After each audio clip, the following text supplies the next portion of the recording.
वंदे मातरम की जो क्रोनोलॉजी है वो भी आप समझिए, जो असली क्रोनोलॉजी है। 1875 में महाकवि बंकिम चंद्र चट्टोपाध्याय ने इस गीत के पहले दो अंतरे लिखे, जो आज हमारे राष्ट्रगीत घोषित हुए हैं, मतलब जो घोषित हुए थे और जिसको हम आज अपना राष्ट्रगीत कहलाते हैं। ये पहले दो अंतरे लिखे 1882 में, 7 साल बाद उनका एक उपन्यास प्रकाशित हुआ, आनंद मठ। उस उपन्यास में यही कविता उन्होंने प्रकाशित की, लेकिन इसमें 4 अंतरे जोड़ दिए। 1896 में कांग्रेस के अधिवेशन में गुरुदेव रविंद्रनाथ टैगोर ने पहली बार ये गीत गाया।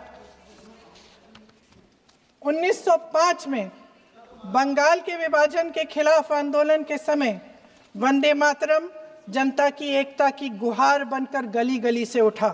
गुरुदेव रविंद्रनाथ टैगोर जैसे महान स्वतंत्रता सेनानी इस गीत को खुद गाते हुए बंगाल की सड़कों पर उतरे। विद्यार्थियों से लेकर किसानों तक, व्यापारियों से लेकर वकीलों तक, हर कोई ये गीत गाने लगा। इस गीत की शक्ति को समझिए। ब्रिटिश साम्राज्य इसको सुनकर कांपता था और हमारे देशवासी इसको सुनकर वह मन बनाते थे, वह हिम्मत बनाते थे कि इस भयंकर साम्राज्य के खिलाफ सत्य और अहिंसा के नैतिक हथियारों को लेकर शहीद होने की तैयारी करते थे। ये गीत मातृभूमि के लिए मर मिटने की भावना को जगाता है। इस गीत की शक्ति ये है, इस गीत का हमारे देश से जुड़ाव ये है।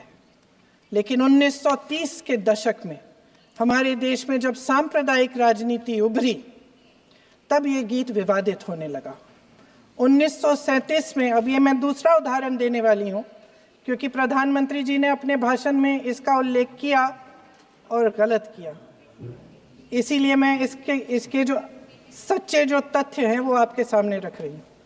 1937 में नेताजी सुभाष चंद्र बोस कांग्रेस का अधिवेशन कलकत्ता में होने जा रहा था, उसका आयोजन कर रहे थे। तो जो मोदी जी ने पत्र सुनाया सदन में 20 अक्टूबर का, और कहा कि जवाहरलाल नेहरू जी ने नेताजी को ये चिट्ठी लिखी और ये कहा कि इस पर चर्चा होनी चाहिए। उससे पहले 3 दिन पहले नेताजी सुभाष चंद्र बोस ने पंडित जवाहरलाल नेहरू को एक चिट्ठी लिखी थी, जिसका जिक्र आपके प्रधानमंत्री ने नहीं किया। सुन लीजिए सुभाष चंद्र बोस जी ने क्या कहा, सुन लीजिए। My dear Jawahar, reference Vande Mataram, we shall have a talk in Calcutta and also discuss the question in the working committee if you bring it up there. I have written to Dr. Tagore to discuss this matter with you when you visit Santi Niketan. Please do not forget to have a talk with him when you visit Santi Niketan. ये 17 अक्टूबर को लिखी जाती है। 10 अक्टूबर को नेहरू जी इसका जवाब देते हैं और आपके और 20 अक्टूबर को, हाँ ठीक है, 20 अक्टूबर को नेहरू जी इसका जवाब देते हैं। इस जवाब की एक पंक्ति प्रधानमंत्री जी ने सुनाई, बाकी पंक्तियां क्यों नहीं सुनाई? क्योंकि उनमें नेहरू जी क्या कह रहे हैं? There is no doubt that the present outcry against Vande Mataram is to a large extent a manufactured one by the communalists. Whatever we do, we cannot pander to communalists' feelings, but to meet real grievances where they exist. I have decided now to reach Calcutta on the 25th morning. This will give me time to see Dr. Tagore as well as other friends. समझ रहे हैं आप? प्रधान चुप है तो समझ ही गए होंगे। फिर क्या होता है? फिर नेहरू जी कलकत्ता जाते हैं और गुरुदेव जी से मिलते हैं, और उसके अगले दिन गुरुदेव जी एक चिट्ठी लिखते हैं जिसमें वो लिखते हैं, अंग्रेजी में चिट्ठी है, उसका एक अंश मैं आपको हिंदी में बता देती हूँ, जिसमें गुरुदेव जी कहते हैं कि जो दो अंतरे हमेशा गाए जाते थे उनका महत्व इतना गहरा था कि उस हिस्से को कविता के शेष हिस्से तथा पुस्तक के उन अंशों से अलग करने में उन्हें कोई कठिनाई नहीं थी। उन्होंने ये कहा कि स्वतंत्रता संग्राम में हमेशा से वही दो अंतरे ही गाए जाते थे और उनको गाते हुए कुर्बानी देने वाले सैकड़ों शहीदों के सम्मान के लिए उन्हें ऐसे ही गाना उचित रहेगा। उन्होंने यह भी कहा कि बाद में जोड़े गए अंतरों का सांप्रदायिक मायना निकाला जा सकता है और उस समय के माहौल में उनका इस्तेमाल अनुचित होगा। इसके बाद 28 अक्टूबर 1937 में कांग्रेस की कार्य समिति ने अपने प्रस्ताव में वंदे मातरम को राष्ट्रगीत घोषित किया।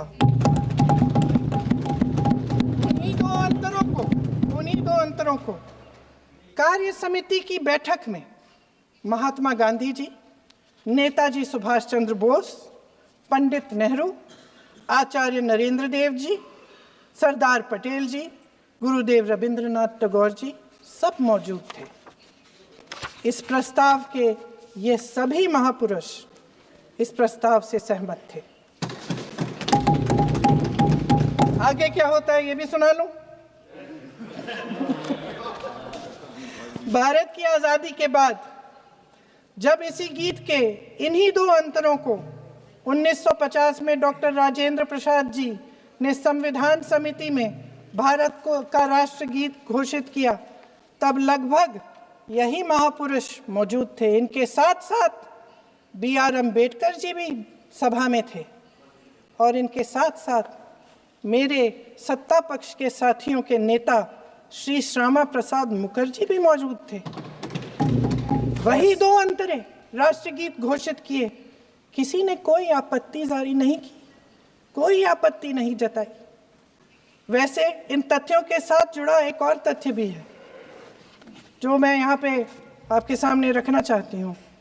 आज हम अपने राष्ट्रगीत पर बहस कर रहे हैं, लेकिन हमारा राष्ट्रगान भी एक कविता का एक अंश ही है, एक लंबी कविता का एक अंश है। और इन दोनों राष्ट्रगीत और राष्ट्रगान के अंश को चुनने में सबसे बड़ी भूमिका गुरुदेव रविंद्रनाथ टैगोर की थी। वंदे मातरम के स्वरूप पर सवाल उठाना, जिसे संविधान सभा ने स्वीकार किया, न सिर्फ उन महापुरुषों का अपमान करना है जिन्होंने अपने महान विवेक से ये निर्णय लिया, मगर एक संविधान विरोधी मंशा को भी उजागर करता है।